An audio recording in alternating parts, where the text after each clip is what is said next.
this student, who I don't know who it is, posted this comment.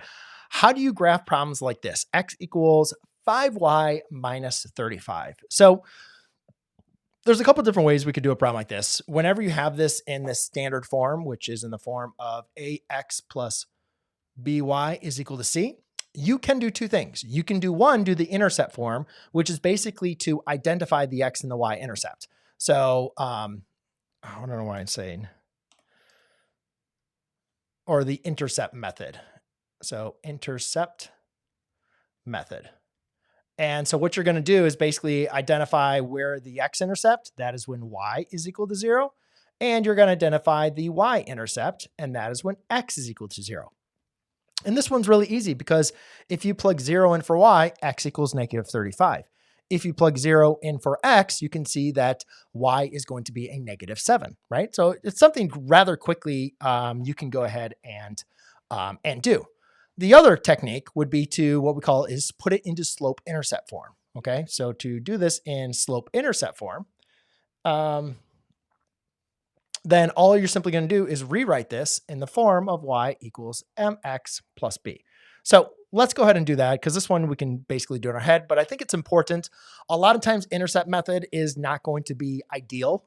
Sometimes you're not going to have integers as your intercepts, so graphing it might not be that great. But slope-intercept form is always pretty good because typically the y-intercept is going to be an integer, and then you just follow the slope triangle or the slope to be able to find additional points.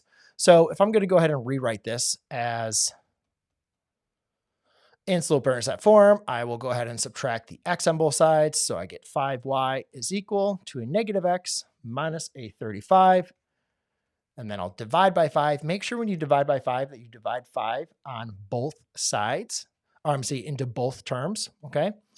And so therefore, this will be a negative x divided by 5 minus a negative 35 divided by 5, which is going to be negative 7. Now, sometimes students will still get tricked up with this. So they're like, all right, 5 doesn't evenly divide into negative x, right? But again, we don't want to write slope-intercept like this. We want to identify what m is, which is a slope. So what I'm going to do is I'm going to rewrite that as a fraction, a negative 1/5 x minus 7. So now, as we go ahead and graph this, we already know the x and the y intercepts are at 35 and 7, right?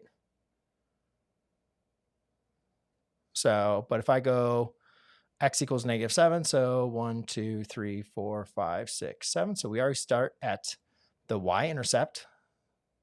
So in case my y-intercept here is at 0, comma, negative 7, right? And that makes sense from the intercept method. The y-intercept is when, y-intercept is when x equals 0.